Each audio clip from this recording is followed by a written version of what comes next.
So mga par, ayon nga po kay Micah Pinger, isang batikang boxing insider, dahil daw sa mga sinabi ni Floyd na isang exhibition fight lamang ang laban nito sa ating pambansang kamao Manny Pacquiao, kung saan salungat ito sa mga sinabi ng Netflix. Dahil isang tunay na laban ang pinagkasunduan nito kay Pacman at sakaling tangkain daw ni Floyd na ibahin ang nakasaad sa kontrata, posible daw makasuhan nito ng breach of contract ng Netflix at ni Manny Pacquiao mismo. At ayon pa sa mga ilang boxing site, hindi daw biro na pera ang babayaran ni Floyd kung sakali. At ang projected nito mga idol, dahil super fight ang laban nito kay Pacman, hindi bababa sa 50 million US dollars ay ibabayad na danyos ni Floyd kay Pacman. Talagang masakit to mga idol para kay Floyd, dahil ang dahilan kung bakit bumalik si Floyd sa aksyon dahil gusto nito magkapera na malaki dahil sa financial problem nito, tapos kakasuhan pa siya at pagbayaran siya na malaki. Akala natin si Floyd masusunod dito, mali pala tayo mga idol, hindi na pala ito epektibo sa ngayon. Kaya ngayon po mga idol, merong dalawang choice na lang si Floyd na dapat gawin: tanggapin na lang ang real fight kay Manny Pacquiao o di kaya tumakas ito sa laban. Magalibay na injury ito sa training, sa gayon hindi ito pagdudahan na kaya hindi ito lumaban kay Pacman dahil sa injury, at hindi dahil ayaw nito lumaban sa totoong bakbakan kay Boss Manny. Either way mga idol, magsasakripisyo talaga si Floyd kung ayaw nito lumaban kay Pacman. Hindi ito kikita ng limpak-limpak na salapi sa super fight o pumayag na lang ito sa laban, pero malalagay naman sa panganib ang kanyang pinakamamahal na record.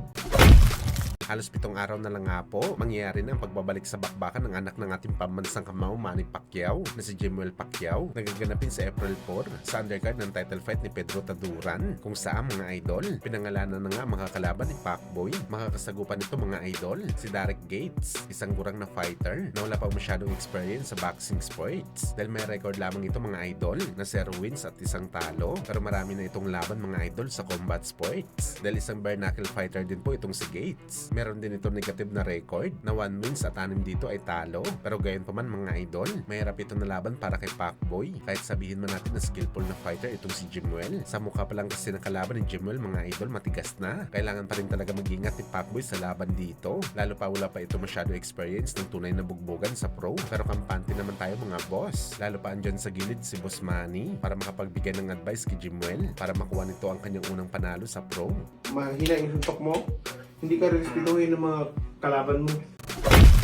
Sa kabilang banda naman mga boss, sikat na rapper na si NBA Youngboy, bida natin si Mayweather na wawasakin, kung saan mga idol, sa naging live ni NBA Youngboy, sinabi nito na wala na daw siya business sa anak ni Mayweather Jr. na si Yaya Mayweather, at tinawag niya ito na bayarang babae. Sa ngayon daw wala na siya pakialam sa mga Mayweather, lalo na itong si Floyd. Sa mga hindi po nakakaalam mga idol, apo ni Floyd ang anak ni NBA Youngboy, at parang dito mga boss, nagkakaproblema pa si Floyd. May problema na si Floyd sa pera, at ngayon may problema naman ito sa pamilya. Binastos ito ng ama ng kanyang apo.